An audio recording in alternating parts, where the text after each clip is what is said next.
En Radio UNAP presentamos UNAP al aire. Un programa de la Dirección de Vinculación y Relaciones Institucionales. Todos los martes y jueves a través del 101.9. Cristian Yamet analizará junto a sus invitados toda la contingencia regional en la visión de la Universidad Arturo Prat. UNAP al aire. Bien, hoy día estamos en contacto con María Olivia Monkeberg, quien nos iba a visitar próximamente en el marco del ciclo de conversatorios con premios nacionales. Ella es Premio Nacional de Periodismo del 2009, es periodista en la Universidad Católica y profesora titular de la Universidad de Chile desde enero de 2007. Además, en 1984 recibe el premio Louis Lyon de la Universidad de Harvard.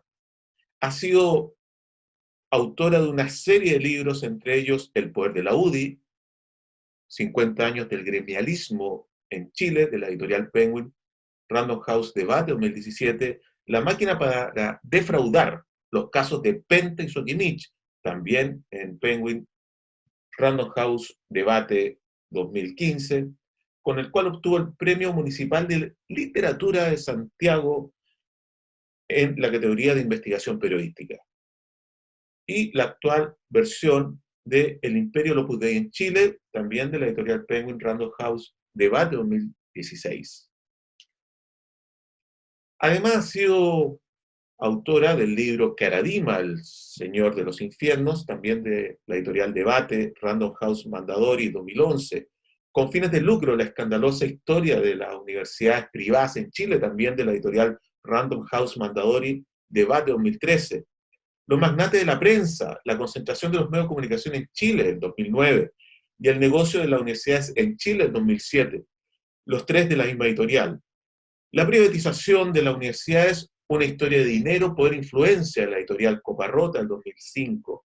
El saqueo de los grupos económicos al Estado chileno, editorial B 2001, reeditado en 2015 por De Bolsillos, también de Penguin Random House, y coautora del Crimen bajo el estado de sitio en 1987.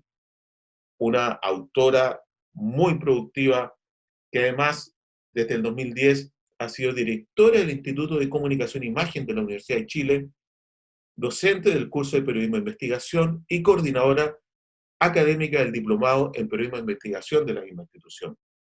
Y recientemente fundadora y presidenta de este nuevo movimiento político que nace en el contexto del estallido social, que se llama Partido por la Dignidad, que intenta agrupar a todos los independientes que no quieren militar en un partido tradicional.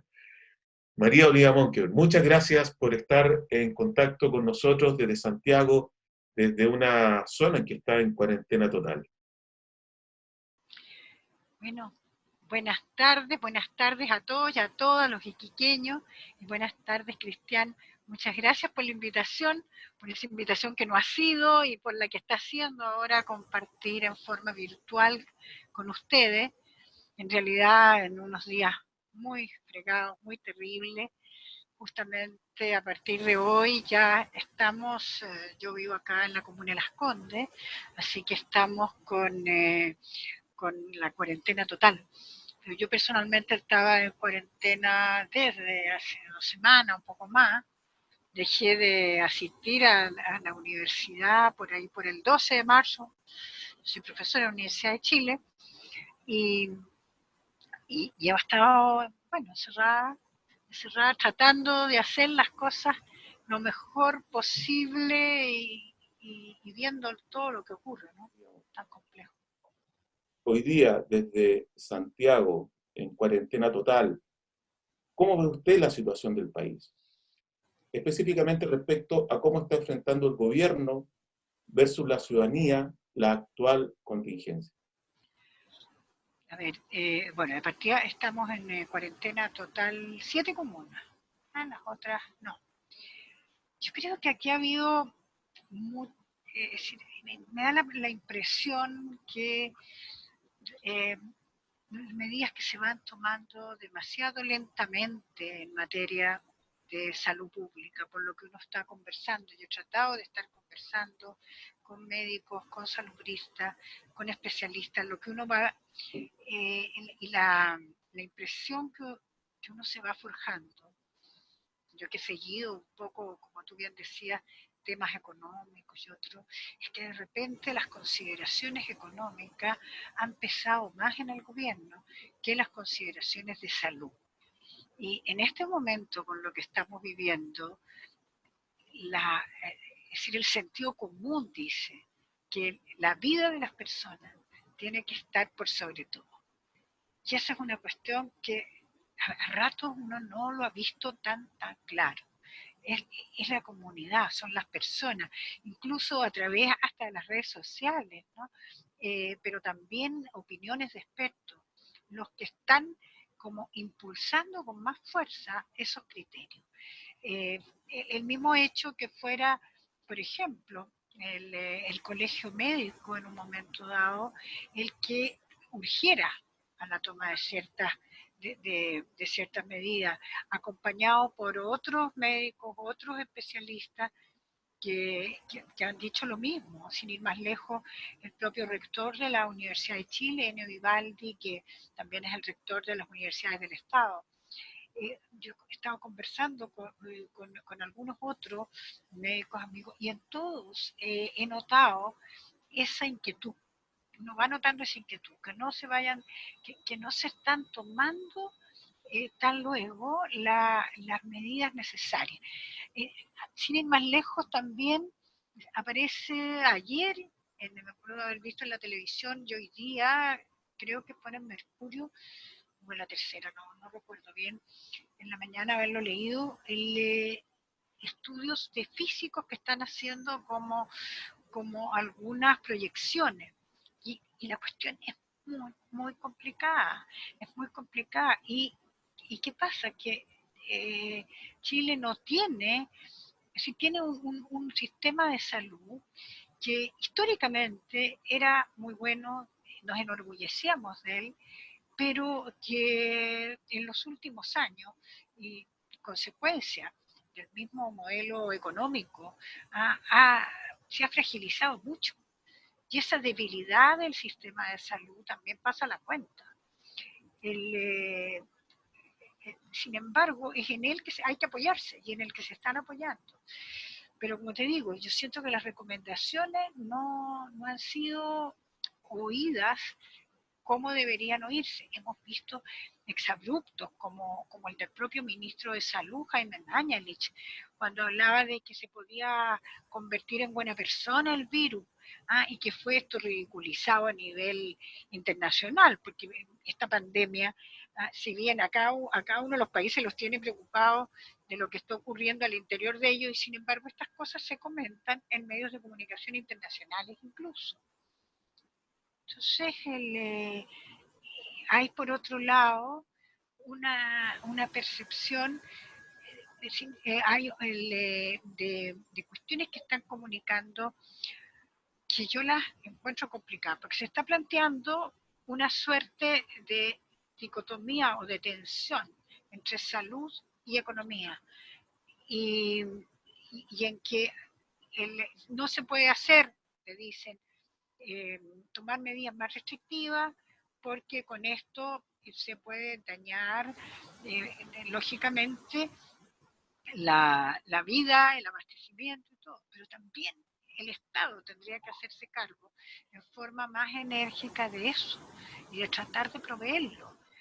Y por otra parte está también el asunto de las medidas económicas. Es cierto que después de esto va a venir una crisis económica, ya se está viviendo, pero los esfuerzos del Estado tienen que estar para apoyar a los sectores más vulnerables, a los sectores que tienen menos recursos, y no lo primero que se esté pensando en cómo salvar a las grandes empresas, porque la TAM ya pidió socorro, entonces la línea aérea, que a uno le resulta bastante patético si piensas que la línea aérea nacional de Chile, que era la privatizaron en los años 80, y ahora andan pidiendo pidiendo apoyo, y el editorial, hasta el Mercurio de hoy, va en esa línea de que apoyen para allá.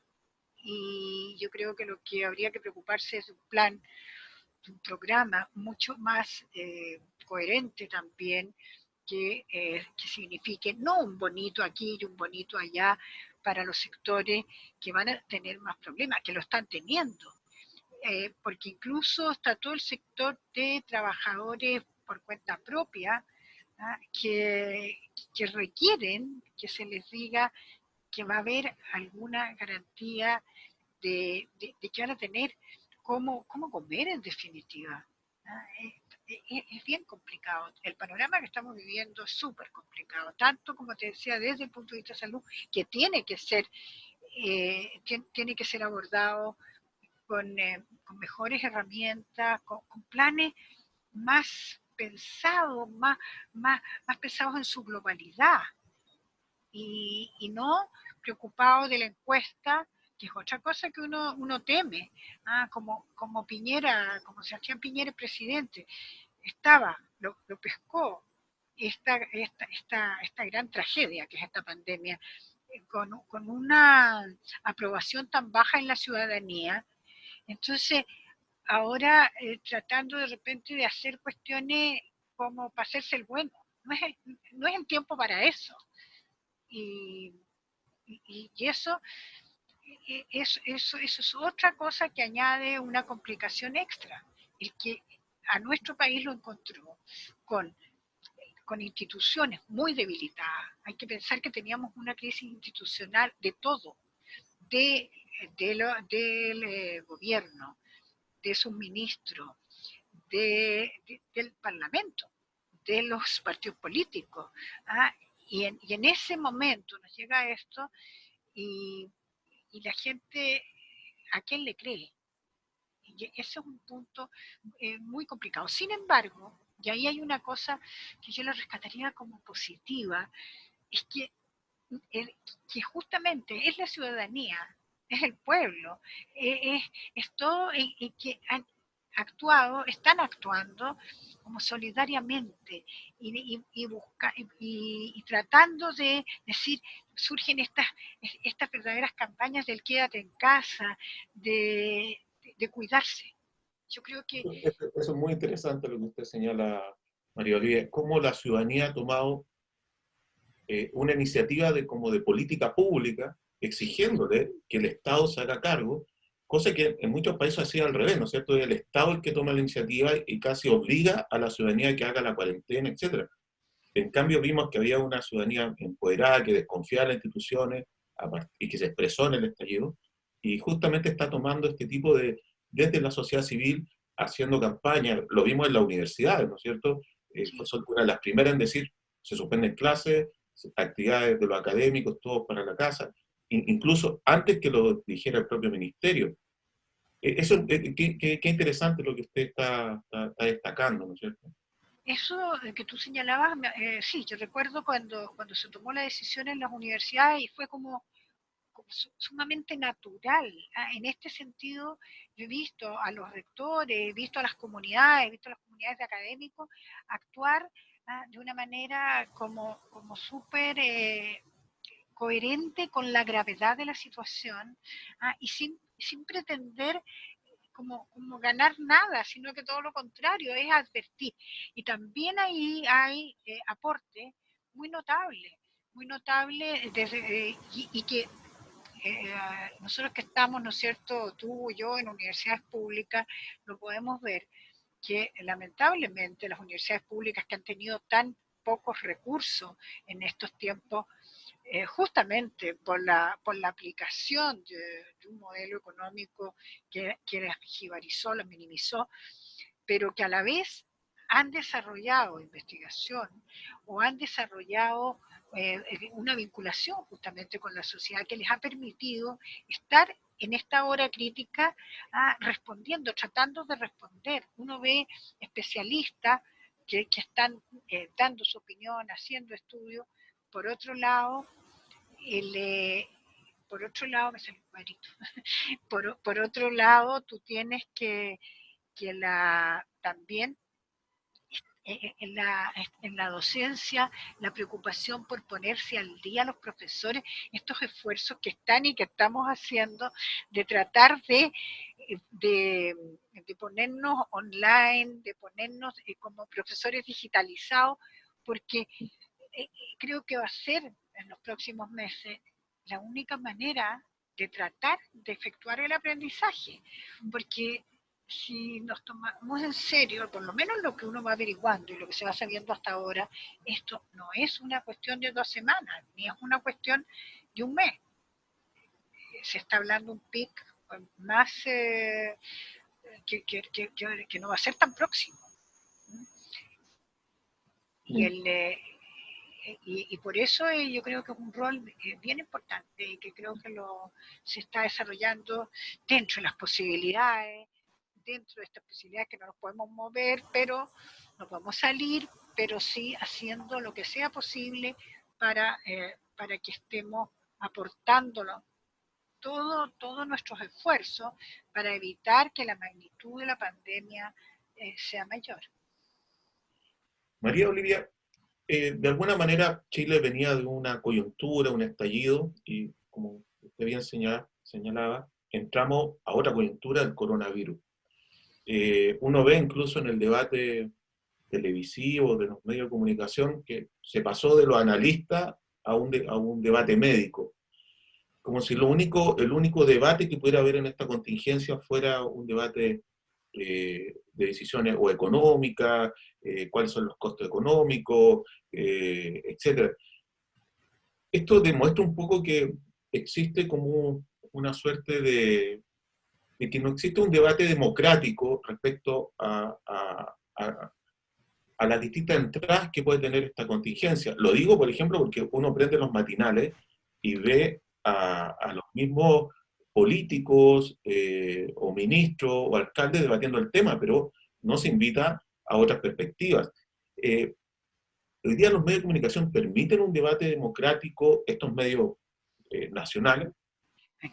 Has planteado varios puntos interesantes y preocupantes en lo que estás diciendo, ¿no es cierto? A ver, de partida yo creo que el debate en medios de comunicación tradicionales incluye la televisión, y creo que lo de la televisión es muy grave porque la televisión está llegando hoy día a todas las casas, mucho más que los diarios de papel seguramente en medio de todo esto van a dejar casi de llegar a los, pero la televisión está gran mayoría, lo conversaba justamente con una colega, presidente del Colegio Metropolitano de Periodistas, hace unas horas, más del 80% de la gente se está informando por televisión, o sea, la televisión contra lo que se creía que estaba poco menos que pasábamos antes, tanto el tiempo del estallido como ahora, está llegando a todos los lugares. Y eso ocurre en las regiones de forma muy fuerte y ocurre también en Santiago. Y este asunto de los matinales yo lo encuentro preocupante, porque al final no son manejos periodísticos serios, las conducciones, la edición de los matinales, y este paseo de personajes y personajillos por los matinales es muy complicado. Llegó a ser divertido o curioso que el Contralor General de la República le llamara la atención a algunos alcaldes por los matinales, porque además les sirve para hacerse promoción electoral.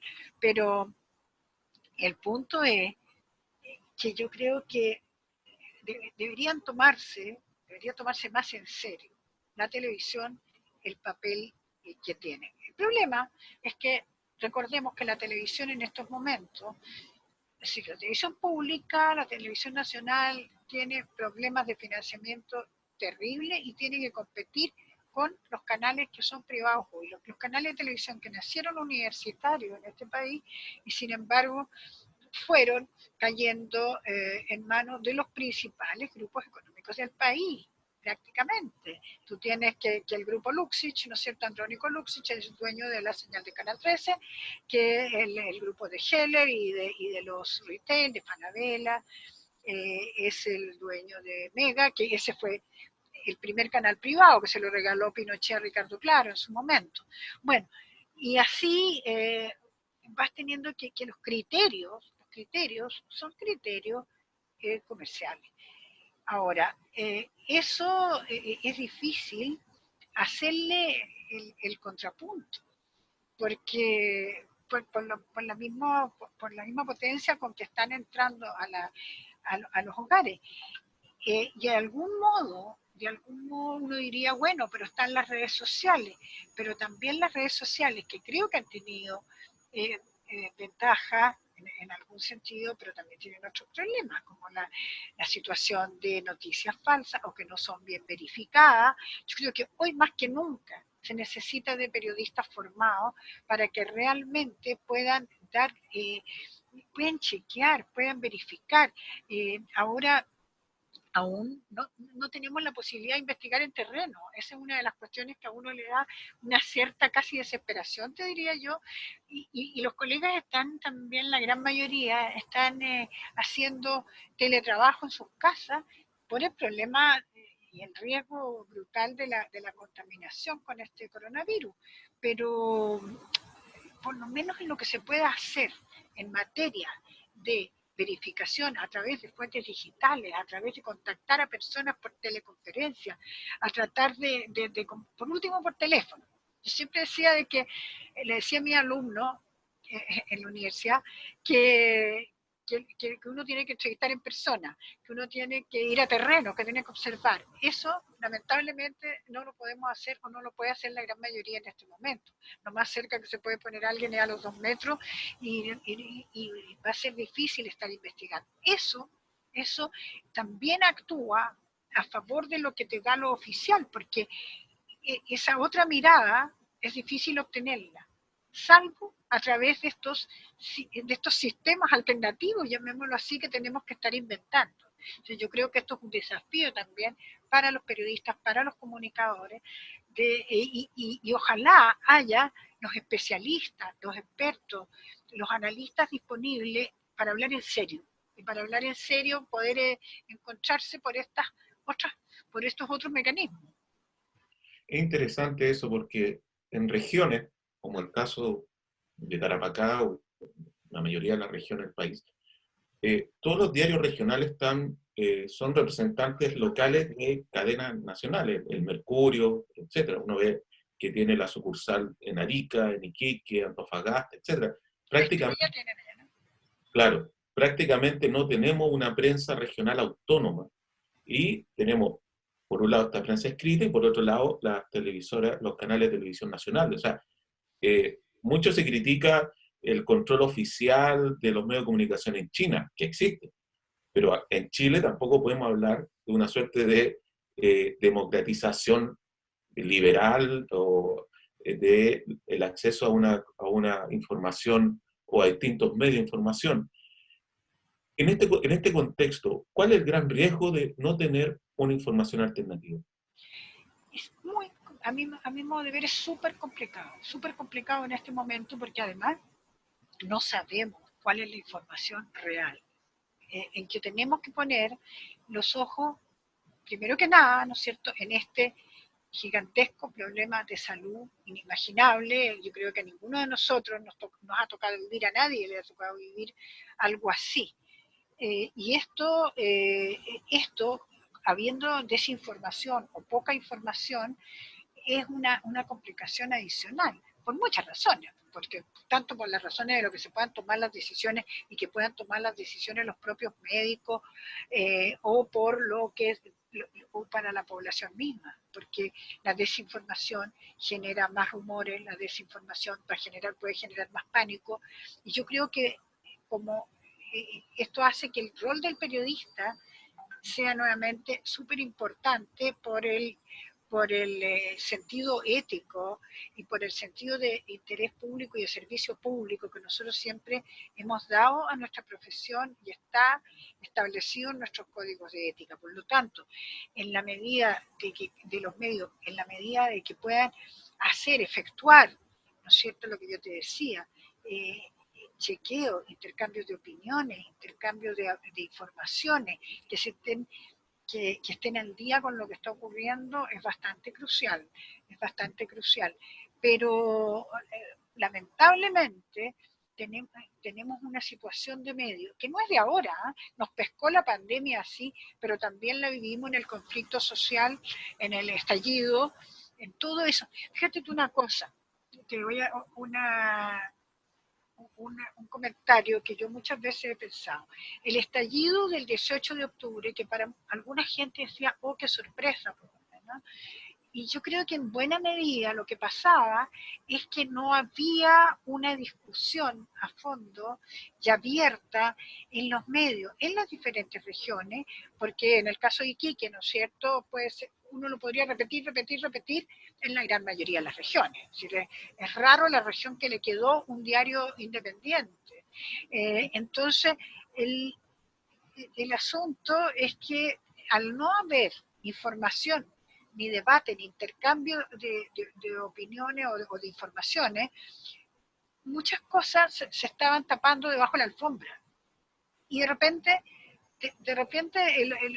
los problemas no eran encarados porque al gobierno no les interesaba encararlo, incluso los gobiernos anteriores, incluso gobiernos más de signo progresista. Sin embargo, bueno, ya caminaba ese modelo, más o menos funcionaba. Cuando se trataron de hacer cosas en el gobierno anterior de Michelle Bachelet, ¿no es cierto? Sobre todo en la primera etapa, yo recuerdo cosas más a fondo como la reforma educacional, que la reforma educacional iba a tener, iba a ser mucho más avanzada, sobre todo en el tema de la educación pública. Y sin embargo, eso fue parado, fue detenido, entre otras cosas por donde se le frenaba en el Congreso. Pero los medios han sido funcionales al modelo económico. Los medios, hay que remontarse ahí, y tú mencionaste el libro que yo escribí, lo escribí en 2009, de los magnates de la prensa. Hay que remontarse justamente a la dictadura. Uno puede decir que algunos de mi generación todos decimos que tal cosa viene de la dictadura. Sí, pues que viene de la dictadura un modelo económico y viene de la dictadura una constitución. La constitución del 80 y el modelo dictatorial en sí, más todo lo que se pudo implantar como modelo económico, dejaron no solo secuelas, así como pasajeras, dejaron un modo de vida, dejaron una manera de funcionamiento de la economía y un modo de hacer política que está a nosotros complicándonos la existencia hasta ahora. Entonces, y más que complicándonos la existencia, siendo, yo diría, la principal causa que llevó al estallido. ¿Por qué? Porque era la principal causa de las grandes desigualdades en materia de salud, justamente, en materia de educación, en materia de previsión social, en relaciones del trabajo. Bueno, y ya te digo que y por eso es que para mí los medios de comunicación es tan clave que también creo que en una nueva constitución debe ocupar un lugar preponderante el derecho, no solo el derecho a la libertad de expresión y a la información, como lo hemos nosotros sostenido tantas veces los periodistas. Hoy día estamos hablando de derecho a la comunicación como un derecho de la sociedad, no solo en un sentido individual, no solo en el señor o la señora o el grupo que puede emprender una actividad y abrir un diario o incluso explotar un canal de televisión o una radio, sino que el derecho que tienen y que tenemos todos los ciudadanos o los miembros de una sociedad o de un territorio a estar informados y a debatir entre nosotros y a tener propuestas que formular en un momento dado. Así por lo menos yo entiendo ese derecho a la comunicación por el que tenemos que seguir luchando, te diría. Y los periodistas estamos con todo en eso, con el colegio periodista y con las escuelas de periodismo en muchas partes, porque creemos que es absolutamente necesario. Y lo que sí tenemos que transmitírselo al resto de la sociedad, que se entienda que esto es para todos, que no es una cuestión de un interés gremial, sino que es necesario para todos. Interesante lo que señala María Olivia, porque de alguna manera se conecta esta contingencia con la necesidad de una nueva constitución, tema que quedó un poco la trastienda después de que empezó esta contingencia. Por un lado en salud, ¿no es cierto? Una salud que vemos que está supeditada a un modelo económico que no se asume todavía como desde una perspectiva de salud pública, con la radicalidad que se necesita en esta contingencia, sumado al tema de la libertad de expresión, como bien señalas tú. ¿Cómo ves tú que se va a retomar este debate o cómo se podría conectar, reconectar este debate que quedó de alguna manera, se pospone el plebiscito, etcétera, para enfrentar, ojo, futuras pandemias? Lo que dicen los especialistas es que esta es una de las primeras pandemias y que cíclicamente vamos a vivir un periodo en el ámbito de salud, por ejemplo, en no volver a tapar problemas sociales hasta que revienten como estallido. ¿Cómo reconectamos el tema de la nueva constitución con esta contingencia? Bueno, yo pienso que aquí, ya te decía antes, lo primero y lo primordial es cómo se ataja esta pandemia. Sin ser médico, pero asumiendo muchos de los argumentos de los médicos, pienso que es esencial. Eso, punto uno. Punto uno, y para eso tratar de hacer todo lo posible, todos nosotros.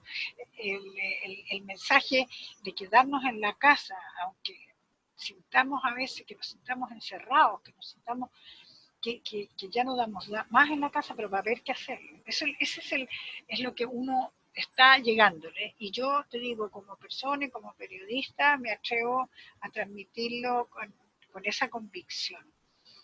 Y que creo que el gobierno, ya te decía, ha estado haciéndolo lento y poco. Debería ser más firme la cosa. Más aún, entre medio te voy a poner un paréntesis de algo tan chocante como lo que dijo el ministro de Educación, que esto de adelantar las vacaciones para los niños de los colegios, es decir, un absurdo, si para nadie esto es vacaciones. Veamos después si va a haber que apretar los tiempos. Pero esos son además mensajes comunicacionales muy mal dichos, porque a los niños de cualquier edad, de los colegios y de los liceos, que les digan, estamos adelantando las vacaciones, bueno, ¿de qué vacaciones estamos hablando? Ya, te lo dejo ahí para decirte que, volviendo al tema que tú me planteas y que yo lo hallo central también, lo hallo central es que no podemos dejar de lado, y justamente por esta tremenda y brutal lección que estamos recibiendo, todo lo que ha pasado en este país, todo lo que se ha manifestado y lo que se había avanzado. Me parece que hubo en Santiago, yo lo contaré en Santiago, un símbolo que yo lo encontré, no sé si ando viendo muchos simbolismos, pero lo encontré espantoso, que fue eso, que la primera actividad de los militares fuera salir a pintar la estatua del general Baquedano en la Plaza de la Dignidad, y una pintura además como de negro.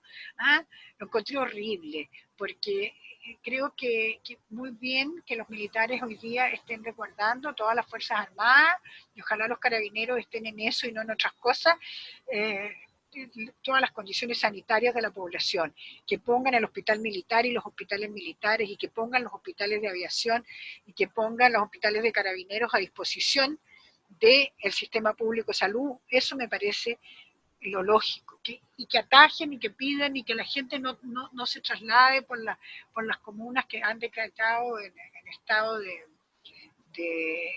¿cómo se llama esto?, de cuarentena, o que cuiden las fronteras. Todo eso estamos de acuerdo, pero que no hagan tonterías. La cosa esta de la estatua de Baquedano me pareció una provocación y una tontería, por lo menos. Bueno, Creo, por lo tanto, que si pretendían y pretenden, y si alguien pretende del gobierno o de quienes lo apoyan y lo han apoyado, los pocos que lo han apoyado en este último tiempo, decir, ah, bueno, eso ya no fue, yo creo que está muy equivocado. Que la gente, la ciudadanía, la población, sí quiere una nueva constitución. Yo apruebo es una consigna que se repite, y se repite en las redes sociales, y se repite en las bromas de los estudiantes. El otro día haciendo una clase, una marcha blanca, hacíamos de una clase digital, yo les planteaba algo a los estudiantes y me contestaban yo apruebo. Te estoy diciendo, eso uno lo está viviendo hasta en estas condiciones dramáticas, algunos como broma, pero está presente. Y yo creo que tiene que estar presente, por lo que te decía, porque acá no es que sea, la pandemia llegó por muchas cosas, ¿no es cierto? Llegó también como efecto de una globalización, que tanto aplaudíamos la globalización, y ahora la globalización nos tiene tan complicados como nos tiene. Pero en fin, es el mundo que estamos viviendo y es en ese mundo el que tenemos que tratar, es en ese mundo el que tenemos que tratar de buscar soluciones. Pero lo primero que hay que hacer, apenas se termine, apenas se tenga controlada esta pandemia, es seguir con todo el proceso constituyente.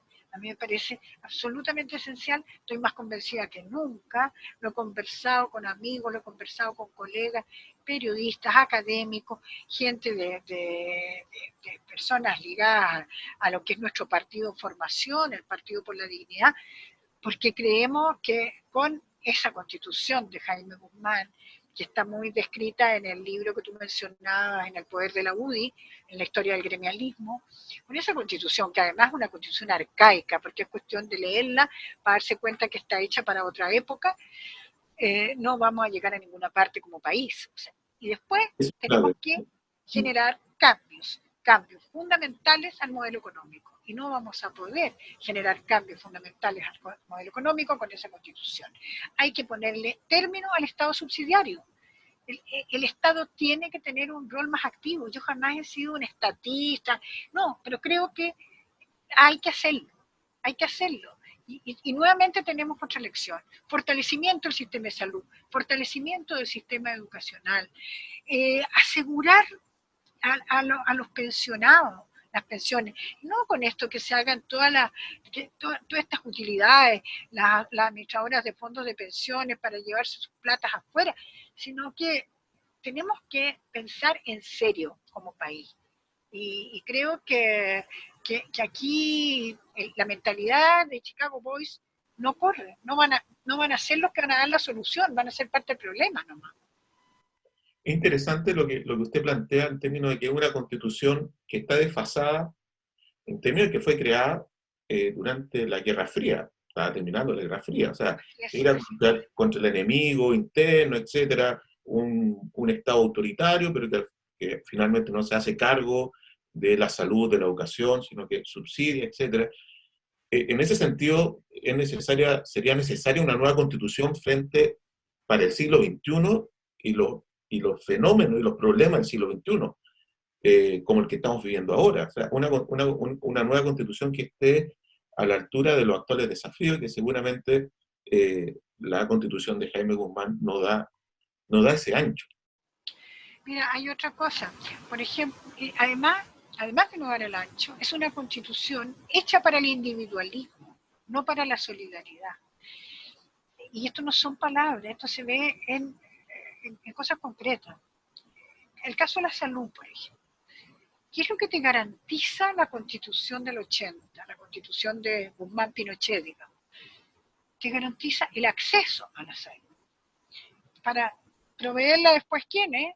¿Ah? Puede ser el FONASA, pero puede ser también el sector privado. El sector privado que hoy día está haciendo, en el fondo, les ha llegado mucho dinero del Estado, porque cuando las camas no alcanzaban del sector público, iban con el sistema de voucher contratándola en lo privado. Y así se iban trasvasijando recursos. Pero ¿qué es lo que tendría una constitución realmente con un Estado solidario, una constitución que realmente beneficie a la ciudadanía. Tiene que garantizar el derecho a la salud, el derecho, y ese derecho a una salud de calidad. Cuando está, fíjate que en los países europeos, ¿ah? En los países europeos de Centro Europa, de Norte de Europa, es el derecho a la salud lo que se garantiza. En el caso de la educación, lo mismo. Si este es un país insólito en eso, ¿ah? Con esto que los aranceles en salud, en educación, no son comparables con otros países de la OCDE, por ejemplo, porque Chile fue cayendo cada vez más en esta lógica del individualismo extremo, con este modelo neoliberal de Milton Friedman, aplicado a ultranza. En su momento decíamos, y absolutamente ha sido corroborado por expertos economistas de todo el mundo, que aquí se aplicó un modelo económico más radical, más extremista que el de la Margaret Thatcher en Gran Bretaña, en el Reino Unido. Y eso, consecuencia de eso es lo que hemos estado viviendo en los diferentes planos. Quisiera llevarla al ámbito de la educación. Ya hemos visto salud, libertad de información, de comunicación. El caso de las universidades, todo lo que fue el desarrollo, ¿no es cierto?, de las universidades privadas o las universidades con un sentido de lucro. En ese contexto se debilita todo un sistema universitario público, recibiendo menos ingresos. Nosotros lo vemos en regiones, que es realmente precarizado el aporte que nos da el Estado. Cómo esa situación de las universidades hoy día se ve reflejado, se ve tensionada con la actual contingencia, ¿no es cierto? Unas universidades precarizadas que además tienen toda la vocación pública de querer contribuir en este actual contexto, pero lo vemos con presupuestos del Estado muy precarios, muy mínimos. Mira, a ver, es una larga y triste historia también, una triste historia porque recién el año pasado, el 2019, no, el 2018, fue cuando salió la ley de universidades del Estado. Por primera vez después de la dictadura, se reconoció, como que el Estado reconoció a través de esa ley, en que fueron los sectores de las universidades del Estado, grandes impulsores, que reconociera siquiera que el Estado tenía universidades y que a ella algo tenía que apoyarla. Sí, era una cosa insólita. Aquí el Estado estaba dando plata, dinero, año a año, en cantidades muy grandes, a las universidades privadas, sobre todo a las más numerosas, de calidades muy discutibles muchas veces, a través del crédito con aval del Estado, porque precisamente ese aval del Estado implicaba que al final se estaba pasando para el negocio de las universidades y para el negocio de los bancos que estaban detrás. Entonces, eso de algún modo se tendió, yo no diría a revertir todavía, porque las medidas que harían, que le darían más sentido a un apoyo a las universidades del Estado en materia económica ni siquiera han empezado a regir prácticamente. Ahora, uno ve cuál fue la historia de esto. Ahí podríamos estar hablando mucho rato, porque también en parte de los 3 libros, particularmente en el primero, me metí mucho en eso, en la parte histórica, pero hay que recordar que en la dictadura aunque hubo mucha pugna, pero hubo intentos de destruir a la Universidad de Chile. Y entre el intento de destrucción y a la Universidad de Chile y a la Universidad Técnica del Estado, que después la convirtieron en la Universidad de Santiago como USACH, ¿no es cierto? Entonces, en la parte de la destrucción de la Universidad de Chile, le sacaron el Instituto Pedagógico, que esto fue a comienzos de los 80, y ahí le cortaron también las sedes, que eran las que estaban en las diferentes regiones. Entonces, esas sedes se unieron en algunos casos con las sedes de la UT y fundaron las universidades públicas estatales a lo largo del país. hay un comentario que yo más de alguna vez he hecho, que es lo siguiente: yo creo que pese a que ellos lo hicieron, en este caso los militares, los Chicago, con fines geopolíticos y de desarticular la Universidad de Chile, por lo menos hicieron, lo positivo que quedó de eso es el apego, es la relación de las universidades regionales con sus propias regiones, ¿no es cierto?, de las universidades públicas con sus propias regiones. Y en ese sentido creo que a la larga uno podría decir es algo positivo. Pero eso positivo, al no darle financiamiento, quedaba a mitad de camino, que es el caso de ustedes, me imagino, con la Universidad Militar. Se quedan en esa mitad de camino. En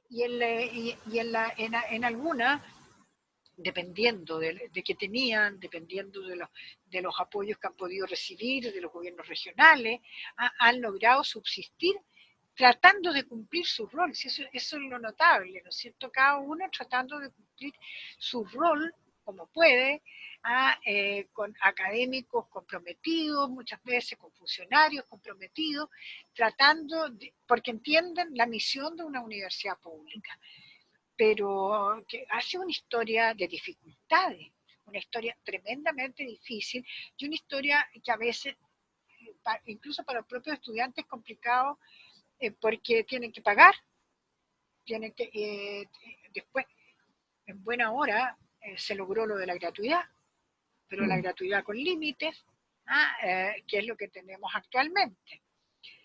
Pero yo diría que está por verse y está por seguir también en eso, buscando lograr más recursos.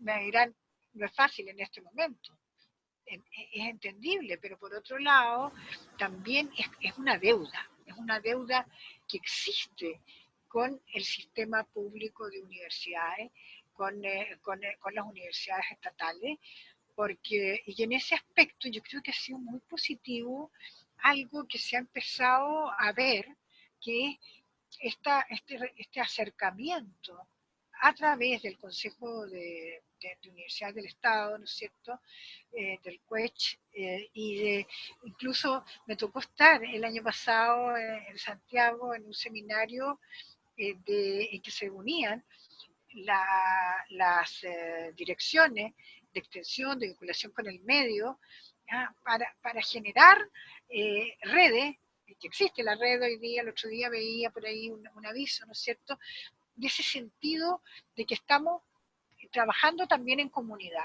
Yo creo que eso es bien importante, y de que exista un apoyo y una mayor relación entre la universidad y el Estado.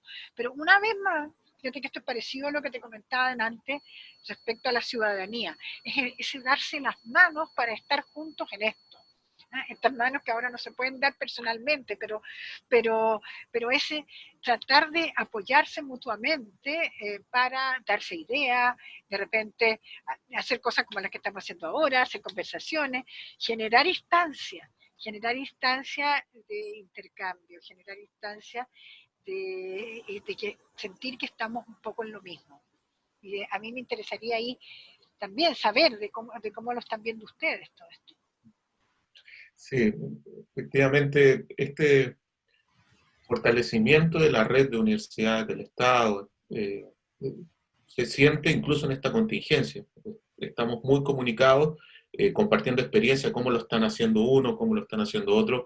Efectivamente, nosotros no tenemos el presupuesto de otras universidades del Estado. Para nosotros, hoy día está una condición económica muy delicada, que, por ejemplo, decir, le vamos a regalar chip a todos los estudiantes que no tengan cómo conectarse, es una decisión no menor en nuestra situación. Entonces, desde esa condición, viendo cómo podemos apoyar a nuestros estudiantes. No quisiera, para ir terminando, es que un colega del Colegio Sociólogo del Norte me acaba de enviar una pregunta. Cristian Gómez me dice, ¿cómo usted caracterizaría a nuestra élite? ¿Cómo usted pudiera hacer un perfil de nuestra élite, de nuestra élite económica, élite política? ¿Cómo sin duda vio el estallido con mucho miedo, pánico, etcétera? Pero ahora se viene otra otra contingencia, el coronavirus. ¿Cómo usted la caracterizaría? ¿Cómo está viendo este tema? Si lo está viendo con interés nacional, con criterio nacional, o un criterio particular de cómo salvarse ellos, etcétera. A ver, no es una pregunta fácil, ¿eh? Porque No, yo creo que, por varias razones, hay que decirle a tu amigo sociólogo, ¿cómo se llama? Cristian, pues, Decirle, mira, yo incluso tengo alguna duda con el concepto de élite. ¿Y por qué te lo digo? Porque resulta de que, yo digo siempre en mis tiempos, o cuando era más joven, uno le decía élite, a una élite una minoría capaz, sí, sí. sí, ¿no es cierto? Eran parte de la élite los escritores, los intelectuales, un gran periodista, un gran sociólogo, ah, eh, gente, un artista, y de repente alguien, no sé por qué, y se empezó a llamar élite a, a estos señores o señores, básicamente son hombres, a la mayoría, porque ahora último han tratado de poner mujeres para parecer como que están haciéndole un guiño al feminismo, pero entonces ponen mujeres en las empresas, los directorios o en la SOFOFA, pero en definitiva entonces se empezó a llamar élite a lo vinculado con lo económico, o con el comercio, o con la finanza, con el grupo económico. Entonces, a mí me provoca ahí un punto hago un punto de inflexión en eso. Dicho eso, creo que también hay de todo, porque, no de todo, pero hay mucha gente dedicada a ganar plata, y que yo no entiendo para qué, me cuesta entender. ¿Eh? Porque a mí me cuesta decir, por ejemplo, me costaría calificar como élite a Julio Ponce Lerú, al yerno de Pinochet, al ex yerno de Pinochet. Y ese personaje se adueñó de la Sociedad Química y Minera de Chile, que fue privatizada, se le favoreció, y hoy día los nietos de Pinochet, con las acciones en la, no sé en qué paraíso fiscal, a lo mejor no sé si tenga pandemia o no, el paraíso fiscal donde tienen las platas, pero las platas las tienen a salvo. ¿Ah? Y siguen siendo los dueños principales de Soquimich junto a los chinos que nos trajeron la pandemia. Entonces, parece un poco burdo el ejemplo que estoy dando, pero es real. ¿Ah? Ese personaje era un tipo que se aprovechó de haber sido yerno del dictador y que en dictadura se hizo dueño de una de las principales empresas del país, diciendo que estaba mal administrada, y se quedó con ella, puso a todos sus amigos de gerente, con otros amigos se concertaba para que lo fueran privatizando. Esto pasó en el 85. Y, y después se hizo amigo de personajes de los otros tiempos, una vez que terminó la dictadura, el tiempo de la concertación, y con eso les dio plata para las campañas políticas, y ahí ahora no van a poder tener acceso a mi libro en papel seguramente, porque no nos podemos conseguir los libros, a lo mejor allá sí, pero en la máquina para defraudar cuento el cuento. ¿Ah? Eso es un tipo de la élite, ahí está caracterizado, de la llamada élite. ¿Ah? Otros llamada élite, penta. ¿Quiénes son los pentas? Un par de ingenieros comerciales que estudiaron en la Universidad Católica, el señor Carlos Alberto Delano y Carlos Eugenio Lavín, que eran compañeros, uno de ellos compañeros de Sebastián Piñera, también en la Universidad Católica, la Escuela de Economía, que se enriquecieron también en los 80, empezaron. El primer $1.000.000 lo ganan en los 80, y luego con la privatización del Instituto de Seguros del Estado vino otro poco, y con algunas de las normalizaciones, las llamaban, de otras empresas de seguro, empezaron a generar sus pentaseguros, y de ahí para adelante siguieron. Se les produce el problema de 2015, cuando descubren todo esto de las boletas falsas y de todo lo demás, pasan por la cárcel, prisión preventiva, pero salvaron su billete. Y ahora, yo hace ya había empezado, todavía no empezaba la cuarentena, pero empezaba que sabíamos que entre China y Europa ya estaba empezando esta epidemia, era epidemia todavía para ellos, y veo, y ustedes cualquiera lo puede ver, en, en el Mercurio, pues no se puede ver porque hay que pagar para pagar por internet ahora. Bueno, pero hay que tratar de conseguirse eso, porque es el cuadro de los principales grupos económicos. Y resulta que los señores de Penta, hoy día, 2020, están en el lugar número 10, top 10 de los grupos económicos. Entonces, han seguido ganando plata. Caracterización que no pierden nunca nomás. Por lo menos no pierden nunca en este régimen, no pierden nunca mientras esté Sebastián Piñera en la presidencia, mientras estén aplicándose este modelo neoliberal, mientras esté la actual constitución y todo lo demás que hemos hablado. Y así podríamos seguir con otro, Andrónico Luksic. Miren todo lo que tiene Andrónico Luksic. Y se hace el simpático tuiteando y haciéndose el que le llega a la gente. Pero ahí está con sus minas, ahí está con el Banco de Chile, ahí está con todo, todas las empresas, con Fideos tiene, la CCU tiene. Bueno, entonces, hablaba con un amigo economista hace poquito y hablábamos lo siguiente, más que caracterizarlo, yo creo que habría que pensar ya en serio en que hacia los que he nombrado y otros, que son las grandes fortunas, los mates y otros más, a niveles personales, ni siquiera de las empresas, debieran tener cargas tributarias mucho mayores. Si Chile es un país que tiene muy poca carga tributaria, estamos pagando impuestos fuertes, a lo mejor los profesionales pagamos, porque no tenemos sociedades de papel que uno lo disfracen, pero los grupos, de los grupos económicos, estas familias, la familia dueña de los supermercados, de Falabella, la familia de Luksic, los mates, son los grandes ricos. Algunos les han puesto los dueños de Chile. Démosle el nombre que queramos, pero esa gente que algunos pertenecen a la histórica, no sé si llamarlo élite o aristocracia o medios altos, como les quieran poner, y otros no, otros son bien recién llegados, pero a este cuento, pero ahí está concentrado el asunto. Y eso se escapan o sacan las plata para afuera y pasa todo eso. Entonces no sé cómo están ahora con la pandemia, si están asustados, si siguen sacando plata para afuera, no sé. No sé tampoco quiénes eran, que no los conozco personalmente a los dueños del espacio riesgo, estos que estaban llegando a que les pagaran 26 millones al día para poder habilitarlo, esta familia Torres Riesgo. Entonces, qué locura más grande, pero parece que ya les pusieron freno. Hay que mirar todo esto con mucha seriedad.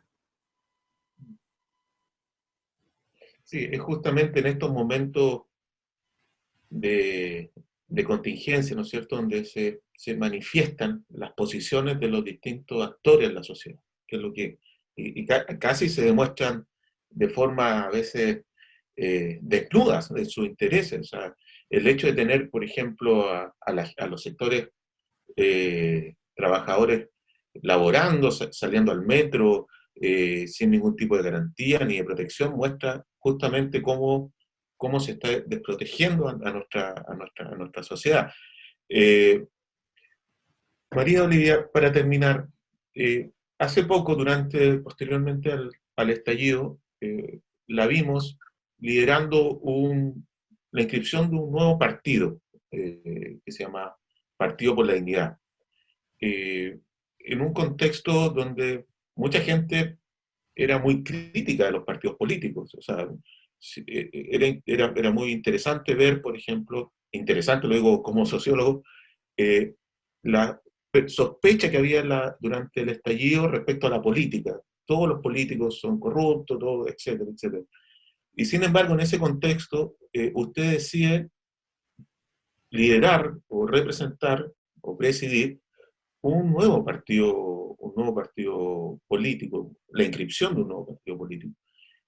¿Qué lleva a una destacada escritora, periodista de investigación, académica, a asumir este desafío, a asumir esta responsabilidad que tiene bastante exigencia, bastante incomprensiones? Bueno, de alguna manera yo creo que parte de lo que hemos estado conversando es lo que me lleva. Me lleva, ¿qué fue pasando? Cuando después de noviembre de ese acuerdo, surgió empezó la discusión en el Congreso. Tú muy bien lo dices, en un momento de mucho desprestigio de las instituciones políticas, cuando todas las encuestas te dicen que la credibilidad en los partidos es 2, 3%, en el Parlamento similar y todo esto, pero a la vez esa gente estaba discutiendo, decidiendo y decidió eh, cómo se iba a hacer, cómo se iban a determinar los postulantes a ser constituyentes. Sin dejar espacio. Al comienzo, acuérdate que no había no se había asegurado para nada la paridad de las mujeres. Después, con mucha presión, y yo creo que hay mucha presión de las mujeres, particularmente, movimientos feministas y otras organizaciones y gente, que se logró que la paridad se estableciera, con una letra chica también, rara al final, pero en fin, se estableció. Pero lo que no quedó para nada claro, aunque fueron cediendo algo, fue la participación de los independientes en el proceso. Y esto porque es grave, conversándolo con amigos, con conocidos que nos fuimos encontrando. Ya habíamos partido con unas cartas abiertas primero y después vimos, con la misma duda que tú manifiestas, que lo vas a entender en el sentido de que para nosotros no era el camino los partidos.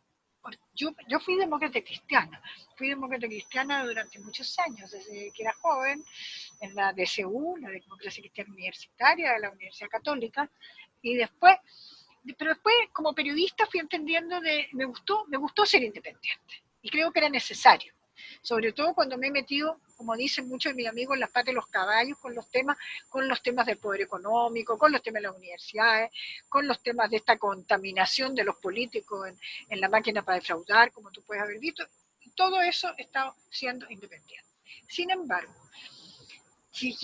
me costó llegar, pero llegué a la convicción de que había que dar un paso porque si uno quería apoyar, poder colaborar dentro del sistema, para que tuviera alguna posibilidad, había que generar una plataforma para independientes, bajo la forma de un partido político con fines instrumentales. Estudiamos bastante la situación y llegamos a esa conclusión, porque de otra manera los independientes van a quedar sueltos. Entonces no tienen ni una posibilidad. Y ese ofrecimiento de los partidos a los independientes a llevarlos en su lista es una cuestión bastante discutible, porque al final si te lo llevan en la lista, después va a estar recibiendo la orden de partido. Y ya estamos viendo que las órdenes de partido no son lo mejor.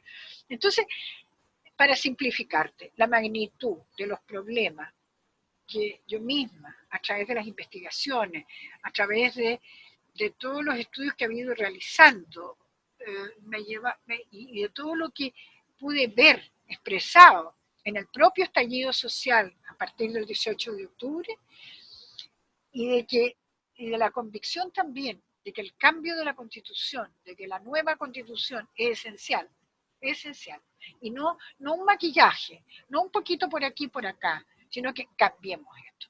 Y para cambiarlo se necesita que esos independientes que han sido los que han generado la movilización, porque recordemos que desde el primer instante, post estallido, octubre, noviembre, pensemos en octubre, noviembre, incluso después, la movilización no llevaba banderas partidarias, en ningún momento las ha llevado, como tampoco las llevaba en la marcha de las mujeres del 8 de marzo, ¿no? Entonces, la necesidad de que hubiera ese espacio fue lo que nos embarcó en esto. Y sigo embarcada, pues no es una cosa del pasado, obviamente dándole prioridad a lo que hay que darle prioridad ahora. Para nosotros va a ser complejo, porque somos partido en formación. Nos alcanzaron a dar en la última semana de febrero, porque todos estos procesos son sumamente engorrosos. Entonces nos alcanzaron, cumplimos con todos los trámites, que fueron como 4 vueltas de ida y vuelta al servicio electoral, con la escritura de la notaría y todo lo demás. Ahora, ¿qué se requiere? Tener adherentes. Que la gente adhiera yo sé que hoy día van a estar más preocupados de todo lo que es cuidarse, pero con la clave única también se puede hacer. O sea, la clave única no sirve solo para el trámite de poder ir a comprar. Cuestiones como el inscribirse en un partido político o el desinscribirse de otro, también se pueden hacer con clave única. Y cuando todo esto pase, esperamos tener que seguir haciendo con los escasos medios que tenemos, que tampoco tenemos medios, poder convocar a la gente que considere que se siente interpretada por estas ideas. Nosotros por ahora lo que sí hemos estado haciendo es que tenemos un sitio web, recuperamos nuestro sitio web con .cl, partidoporladignidad.cl, y hemos estado sacando ahora último un par de cartas abiertas dirigidas al presidente Piñera a propósito de toda esta crisis generada por la pandemia y que tiene que ver un poco con algo de lo que te mencionaba en cuanto a las críticas, particularmente en salud, y a propuestas de cosas que se deberían hacer. Por ejemplo, es urgente que el gobierno decida comprar los 3.000 ventiladores para los casos que se van a necesitar, porque creo que no hay más de 1.000. No se dispone de más de 1.000 en todo el sistema de salud. Ahí estamos hablando de vida o muerte, para que se pueda dotar de eso. O el tema de que los exámenes para poder captar si se tiene el famoso bicho o no, sean gratuitos. No puede ser que tengan que pagarse. Bajaron un poco, pero no basta. Eso tiene que ser gratuito. Y hay que dar todas las facilidades. Si no se dan todas las facilidades, son vidas humanas que están en juego. Particularmente, por ahora no se ha desatado todavía hacia la tercera y cuarta edad, pero se va a desatar en cualquier minuto. Entonces, por un lado, no tenemos que crear pánico, sino que tomar los resguardos, pero por el otro lado, que el gobierno haga su parte y nosotros hagamos la nuestra como ciudadanos. Eso. Una pregunta para terminar. ¿Cómo ve usted el día después de que se reencuentre la gente, que termine esta cuarentena? Ese primer día en que uno va a poder salir a encontrarse con los colegas, los familiares. Ay, no me lo puedo imaginar todavía. Todavía estoy viviendo el encierro. Todavía creo que tenemos para rato viviendo esto. Ya sería un esfuerzo de imaginación casi de novela. Fíjate que en estos días de repente yo no me he podido concentrar en una de mis investigaciones que tengo pendiente, porque estoy en cuestiones de cómo me adecuo como profesora online, de cómo estoy al día en lo que está pasando en salud, de qué está pasando, qué se está diciendo en las noticias, y yo creo que a todos nos pasa un poco, porque una de las características de lo que está ocurriendo es eso, y en ese aspecto, claro, uno podría hacer el esfuerzo de imaginación, como de novela, como te digo. Ojalá que sea pronto, ojalá que pueda ser, no sé si, no creo que sea de un día para otro como pasó ayer, que nos dijeron ayer que hoy entrábamos en cuarentena total, pero yo era de las que estaba pidiendo que hubiera cuarentena total, que no es tan total porque están con estos permisos, y que un punto que me gustaría tocarte, que tú lo mencionaste solamente, que es el de los trabajadores a los que están yendo. Yo creo que tendrían que asegurarse ¿cómo se llama? El sueldo y la seguridad social y la seguridad de empleo porque gente que se está contagiando sin ellos querer y que tiene que salir a trabajar y que vuelve a su hogar y está su familia a la que también puede contagiar, o está la madre, o está la suegra, o está el hijo. Son situaciones tremendamente delicadas. Otros que salen, volviendo a los trabajadores por cuenta propia, que son tantos, son muchos, porque esos son los que de alguna manera aparecen como ocupados, pero no dependen de nadie. Pero el otro día me comentaba alguna persona, esto es el sustento. O sea, la persona que incluso se ha visto mucho en las construcciones, obreros de construcción, pero también puede ser el que te hace un arreglo en tu casa, o puede ser el que te hace un arreglo en la universidad. Pero ¿qué hago si no lo hago? O sea, entonces, ¿cómo se puede? Yo no lo sé, porque ni soy médico, ni soy enfermera, ni soy salubrista, pero ¿cómo se garantiza que si esa persona va a trabajar, que se le dé la garantía de que no se va a contaminar, o sea, no va a ser un factor de contagio? Hay muchas cosas por las que preocuparse en este minuto, ¿no? Y ojalá ese día sea lo más pronto posible. O sea, por lo que se va viendo, es probable que no nos llegue antes de la primavera. Así es. María Olivia, ha sido un honor tener este contacto con usted. De verdad que estamos haciendo este esfuerzo como universidad de no perder el contacto con la comunidad, y por eso hemos tenido estos ciclos de conversaciones con premios nacionales. Lo vamos a seguir teniendo. A todos ellos les hemos dicho, bueno, una vez que termine esta cuarentena, esperamos que nos visiten, que se concrete esta visita que está pendiente para Iquique. La vamos a estar esperando con los brazos abiertos, y ojalá que tenga tiempo para poder terminar su última, o desarrollar su investigación pendiente. Muchas gracias, Cristian, pero también el periodismo requiere de encuentros personales, así que parte de la investigación, por eso le digo yo a los alumnos, es parte de lo que se puede hacer. Vamos a tratar de hacerlo lo mejor posible también.